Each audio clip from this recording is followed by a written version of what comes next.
স্বপ্ন দেখিয়েছে তা বাস্তবায়নে আমাদের সবার শুধু স্মৃতিচারণ নয়, বরং এর আদর্শকে হৃদয়ে ধারণ করে দেশ গঠনের কাজে আন্তরিক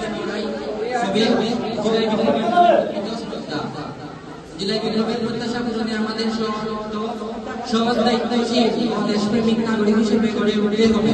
দুর্নীতি, অন্যায় ও বৈষম্যের বিরুদ্ধে দৃঢ় অবস্থান নিতে হবে। শিক্ষার আলোয় আলোকিত হয়ে নিজেকে যোগ্য মানুষ হিসেবে গড়ে উঠতে হবে এবং সমাজের উন্নয়নে সক্রিয় ভূমিকা পালন করতে হবে। আমাদের মনে রাখতে হবে, একটি দেশের উন্নয়ন কেবল সরকারের উপর নির্ভর করে না, দেশের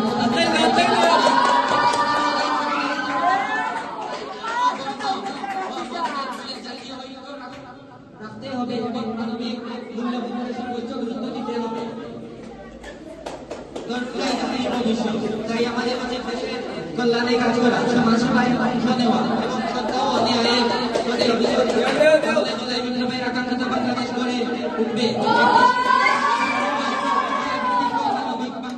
এভাবেই আমরা জুলাই বিপ্লবের সংগ্রামের স্বপ্ন বাস্তবে রূপ দিতে পারি।